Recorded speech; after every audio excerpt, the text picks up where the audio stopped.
दोस्तों अभी success plus के यूट्यूब चैनल में मैं बीरेश कुमार आप सभी का बहुत बहुत स्वागत करता हूं। दोस्तों हिंदी की सीरीज में आज हम देखने वाले हैं समास के प्रैक्टिस सेट को। दोस्तों समास के टॉपिक को हमने कंप्लीट कर लिया है। जो भी व्यक्ति चैनल पर नए आए हैं तो प्लीज़ दोस्तों डिस्क्रिप्शन में आपको लिंक दे दी गई है, आप वहाँ से जाकर हमारे समास के टॉपिक को देख सकते हैं। बहुत ही अच्छे तरीके से हमने समास के टॉपिक को कम्प्लीट किया है। तो चलिए दोस्तों आज लगाते हैं हम समास का प्रैक्टिस सेट। तो दोस्तों पहला प्रश्न है हमारा कि निम्नलिखित में से कर्मधारय समास किस में है। तो बताइए कर्मधारय समास इसमें किस में है। तो दोस्तों टॉपिक में हमने बहुत अच्छे से देखा था कर्मधारय समास कौन सा होता है। द्विग समास, द्वंद्व समास, बहुब्रीहि, अव्ययभाव, कोई सा भी समास हो, बहुत अच्छे तरीके से हमने कंप्लीट किया है। तो दोस्तों आप आसानी से लगा लेंगे अगर आपने हमारी वीडियो देखी है। तो बताइए दोस्तों पहला निम्नलिखित में से कर्मधारय समास किस में है। तो बताइए चक्रपाणी, चतुर्युग्मन, नीलोत्पलन, माता पिता, तो किस में है कर्मधारय समास। तो दोस्तों चक्रपाणी में होगा नहीं, चक्रपाणी में कौन सा होगा, बहुब्रीहि समास होगा, बहुत अच्छे से बताया था। चतुर्युग्मन में क्या आ रहा है, चार आ रहा है, पहले चतुर आ रहा है ना, तो इसमें कौन सा होगा, द्विग समास होगा। माता पिता में होगा नहीं, डेस्क लगा हुआ है, ठीक है। द्वंद्व समास होगा तो नीलोत्पोलन हो गया इसका राइट आंसर। आगे देखते हैं जिस समास के दोनों पद अप्रधान होते हैं वहाँ पर कौन सा समास होता है। तो बहुत आसान है दोस्तों, कौन सा होता है, तो जहाँ पर दोनों पद अप्रधान होते हैं वहाँ पर बहुब्रीहि समास होता है। बहुत अच्छे से पढ़ा था हमने, ठीक है। जितेंद्रिय में कौन सा समास है, तो जितेंद्रिय में बताइए कौन सा समास होगा, इंद्रियों को जीतने वाला, तो इसमें कौन सा समास होगा, बहुब्रीहि समास होगा दोस्तों, ठीक है। तो इतना तो अच्छे से आप समझ गए होंगे और मैंने आपको बहुत अच्छे से बताया था कि बहुब्रीहि समास के लिए आपको क्या करना है, ज़्यादा से ज़्यादा आपको एग्जाम्पल्स याद करने हैं, ठीक है। बहुब्रीहि समास के लिए आपको एग्जाम्पल ज़्यादा से ज़्यादा पता होने चाहिए। चलिए दोस्तों देवासुर में कौन सा समास है।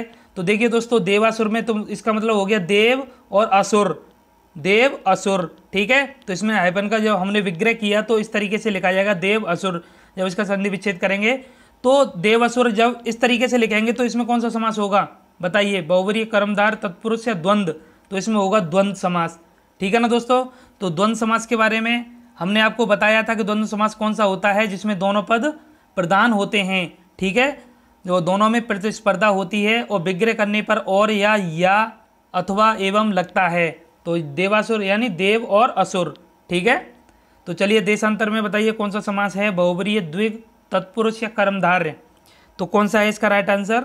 तो देशांतर, देशाओं में अंतर, देशाओं में अंतर, तो में आ रहा है तो कारक आ रहा है इसमें, तो तत्पुरुष समास होगा, ठीक है दोस्तों। चलिए आगे देखते हैं दीनानाथ में कौन सा समास है। तो दीनानाथ में बताइए कौन सा समास होगा, कर्मधार, बहुब्रीहि, द्विग या द्वंद्व, तो दीनानाथ में कौन सा होगा बताइए।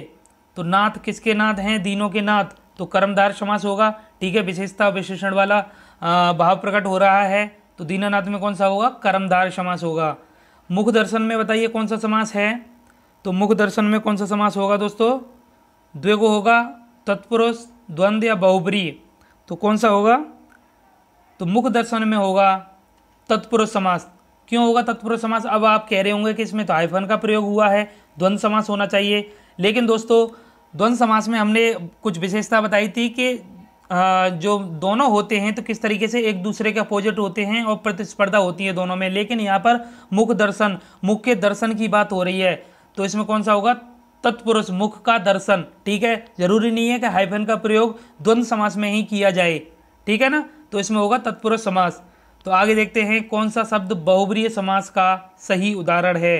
तो निस्दिन, त्रिभुवन, त्रिभुवन, पंचानन, पुरसिंह, तो इसमें से कौन सा है राइट आंसर। तो बताइए बहुब्रीहि समास का कौन सा है।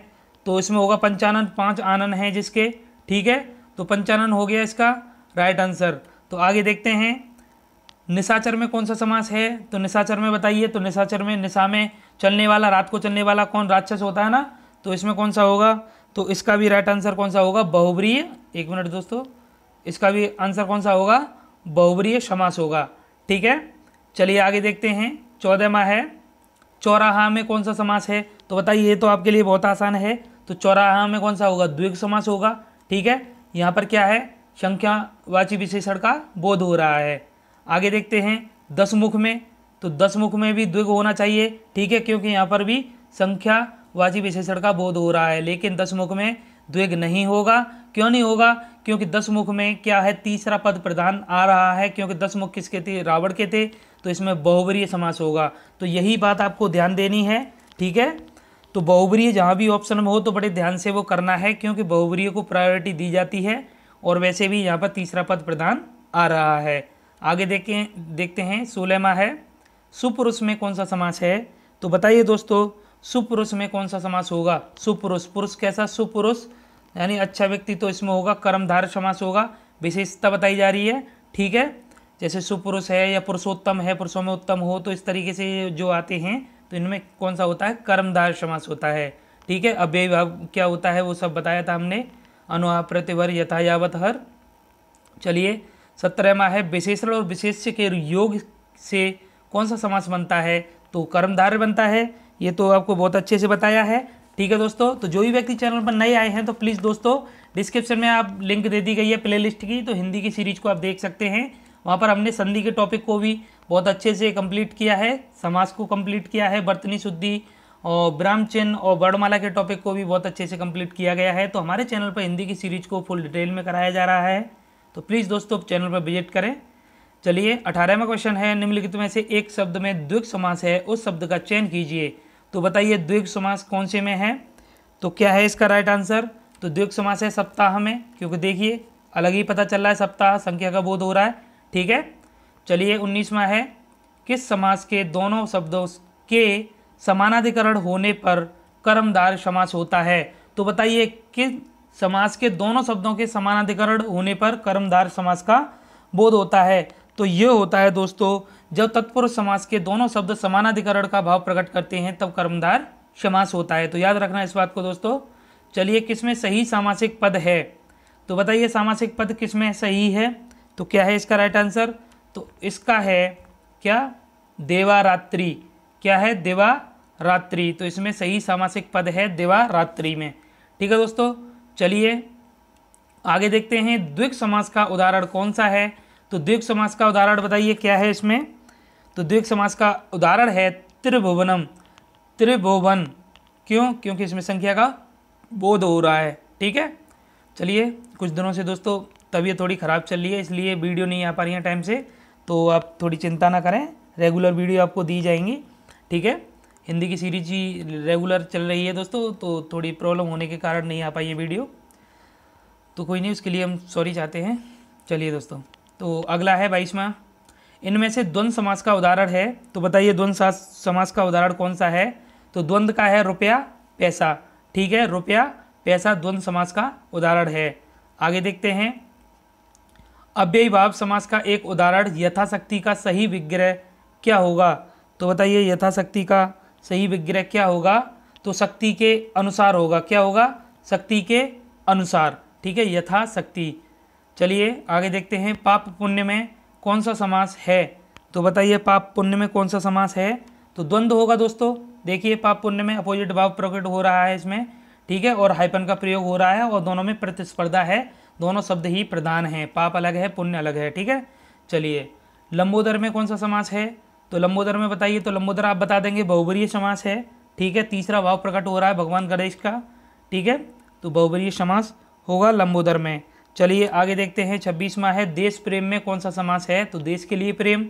तो बताइए इसमें कौन सा होगा। तो लगा लिया होगा आपने, तत्पुरुष समास होगा, क्योंकि कारक का प्रयोग हो रहा है, देश के लिए प्रेम, ठीक है। परमेश्वर में कौन सा समास है। तो परमेश्वर में बताइए कौन सा समास है। द्विग, कर्मधारय, तत्पुरुष या अव्यय भाव। तो कौन सा समास है परमेश्वर में। तो परमेश्वर में दोस्तों कर्मधारय समास है। तो ईश्वर की बात हो रही है, परम ईश्वर, ठीक है, परमेश्वर, तो इसमें विशेषता बताई जा रही है, ठीक है, तो कर्मधारय समास का उदाहरण है। चलिए अनायास में कौन सा समास है। तो अनायास में बताइए कौन सा समास है। तो यहाँ पर दोस्तों शायद आपको याद हो तो बहुत अच्छे तरीके से आपको बताया गया था कि जो ने तत्पुरुष समास जो होता है वह नेगेटिव टी को दर्शाता है, बताया था ना, नकारात्मक शब्द लगे होते हैं, अ, अन, न, ना, गैर, ठीक है, और जो शब्द होता है वो नेगेटिविटी को दर्शाता है। तो ये हो गया ने तत्पुरुष समास, ठीक है, ने दिया है तो ने हो गया इसमें आंसर। चलिए आगे देखते हैं, गौशाला में कौन सा समास है। तो बताइए दोस्तों गौशाला में कौन सा समास है। तो गौ के लिए शाला, यही होगा इसका विग्रह करने पर, ठीक है, तो तत्पुरुष समास होगा, कारक का प्रयोग हो रहा है बीच में, ठीक है ना। चलिए आगे है नवग्रह में कौन सा समास है, तो नवग्रह में समय समास बताइए। तो अच्छे से दिख गया होगा आपको, नव में संख्यावाची विशेषण का प्रयोग किया गया है, तो कौन सा होगा इसका, द्विग समास होगा इसका राइट आंसर, ठीक है ना दोस्तों। चलिए विद्यार्थी में कौन सा समास है बताइए, विद्यार्थी में कौन सा समास है, तो विद्यार्थी में होगा तत्पुरुष समास, विद्या को धारण करने वाला या विद्या को हासिल करने वाला विद्यार्थी कहलाता है, ठीक है। तो इसमें भी तत्पुरुष समास होगा, ठीक है, कारक का प्रयोग होगा इसे विग्रह करने पर।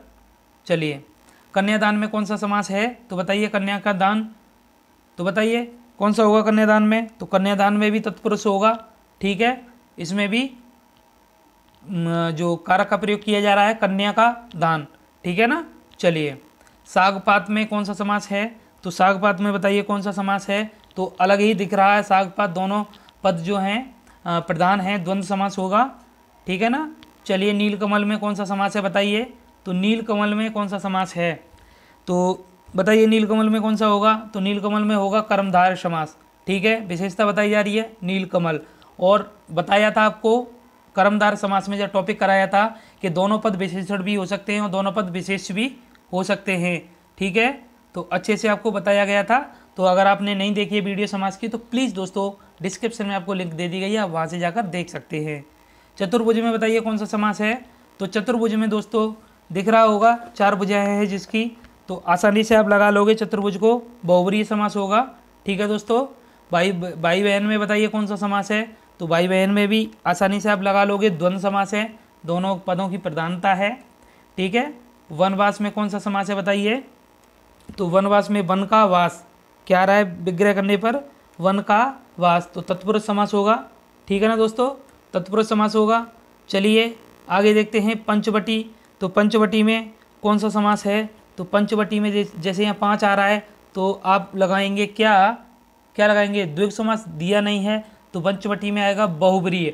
एक पंचवटी किससे रिलेटेड है, रामायण से रिलेटेड है ना पंचवटी, ठीक है। तो इस तरीके से आपको ध्यान देना है, और मैंने आपको बताया था कि बहुब्रीहि समास के एग्जाम्पल आपको ज़्यादा से ज़्यादा याद होने चाहिए, ठीक है। तो पीताम्बर में बताइए कौन सा समास है, तो पीताम्बर में बहुब्रीहि समास है, पीताम्बर में, ठीक है। नरोत्तम में कौन सा समास है, तो नरोत्तम में बताइए, तो नरोत्तम में कौन सा है, नरों में जो उत्तम, तत्पुरुष समास है, कारक का प्रयोग हो रहा है, ठीक है ना दोस्तों। तो चलिए आगे देखते हैं, आजन्म में शब्द किसका उदाहरण है बताइए, आजन्म, तो बताइए अनु आ प्रत्यभर यथा यावत हर, याद है आपको, अच्छे से कराया था, अव्ययी भाव अनु आ प्रत्यभर यथा यावत हर कराया था ना, तो शायद आपको याद हो अच्छे से अगर आपने पढ़ा है तो, ठीक है। चलिए आगे देखते हैं, तो युधिष्ठिर में कौन सा समास है, तो युधिष्ठिर में बताइए कौन सा समास है, तो मैंने बताया था आपको, कभी कभी पूछ लिया जाता है, और जो युधिष्ठिर है तो युधिष्ठिर में समास होगा कौन सा होगा, हाँ तो इसमें आंसर दिया है बहुब्रीहि, लेकिन बहुब्रीहि नहीं होना चाहिए, इसमें अलोक होना चाहिए। अलोक में बताया था ना आपको, अलोक में युधिष्ठिर, अलोक में बताया था, हाँ जी अलोक में ही होना चाहिए, ठीक है। इसको एक बार चेक कर लेना दोस्तों, ठीक है, अलोक होना चाहिए इसका राइट आंसर। आगे देखिए गगनचुम्बी में कौन सा समास है बताइए, तो गगनचुम्बी में है तत्पुरुष समास, गगन को चूमने वाला, ठीक है, गगनचुम्बी तत्पुरुष समास होगा, तो क्लियर है। आगे देखते हैं धक्का मुक्की में कौन सा समास है, तो बताइए धक्का मुक्की में कौन सा समास होगा, तो अलग अलग भाव प्रकट हो रहे हैं दोनों शब्दों के, द्वंद्व समास होगा, ठीक है। त्रिफला में कौन सा समास है, तो यहाँ भी देखिए संख्या का बोध हो रहा है, तो कौन सा होना चाहिए, द्विग समास होना चाहिए ना, तो द्विग समास ही इसका राइट आंसर है, ठीक है। चलिए तन मन धन में कौन सा समास है, तो तन मन धन में बताइए कौन सा समास है, तो तीनों जो शब्द हैं अलग अलग प्रधानता है तीनों की, ठीक है। तो जब अलग अलग प्रधान हो दोनों तो क्या होता है, द्वंद्व समास होता है, ठीक है ना। आगे देखते हैं चक्रपाणी में कौन सा समास है, तो चक्रपाणी में बताइए दोस्तों कौन सा समास है, तो बताइए, ये तो आसानी से लगा लोगे आप, बहुब्रीहि समास है चक्रपाणी में, ठीक है ना। चलिए पाप पुण्य में बताइए कौन सा समास है, तो पाप पुण्य में देखिए पाप अलग है पुण्य अलग है, दोनों पद प्रधानता दिखा रहे हैं अपनी, तो कौन सा होना चाहिए पाप पुण्य में, तो द्वंद्व समास होना चाहिए, तो द्वंद्व समास है इसका राइट आंसर। चलिए आगे देखते हैं पंचवटी में कौन सा समास है, तो पंचवटी में बताइए, तो पंचवटी इससे पहले भी कर चुके हैं ना हम। तो बताइए कौन सा है। तो यहाँ पर क्या दिया है, द्विग समास। यहाँ पर देखिए, अब यहाँ पर पंचवटी के लिए यहाँ पर नहीं दिया गया है बहुवरीय, तो यहाँ बहुवरीय नहीं होगा, यहाँ द्विग होगा, क्योंकि यहाँ पर संख्यावाची विशेषण का बोध हो रहा है। ठीक है, वहाँ पर द्विग नहीं दिया गया था, वहाँ बहुवरीय दिया गया था। ठीक है, अगर द्विग और बहुवरीय दोनों आ जाए तो हम प्रायोरिटी किसे देंगे, बहुवरीय को देंगे। इस बात को आप याद रखना। ठीक है, चलिए आगे देखते हैं। 50वां है, मृग नयनी में कौन सा समास है। तो बताइए मृग नयनी में कौन सा समास है। तो यहाँ पर विशेषता बताई जा रही है नयनों की, मृग के समान नयन, तो कर्मधारय समास है। ठीक है दोस्तों, तो हमने देखिए देखते ही आंसर लगाए हैं। ठीक है, अगर आपने अच्छे से टॉपिक नहीं देखा है तो एक बार और देख लें। ठीक है, आपका एक भी प्रश्न गलत नहीं होगा। तो थैंक्स फॉर वॉचिंग। ठीक है दोस्तों, बने रहिए और चैनल को सब्सक्राइब करिए और बेल आइकन पे प्रेस करना ना भूलना दोस्तों। ठीक है, और वीडियो को लाइक करना, शेयर करिए, कमेंट करके बताइए आपको यह वीडियो कैसी लगी। चलिए धन्यवाद, जय हिंद, जय भारत।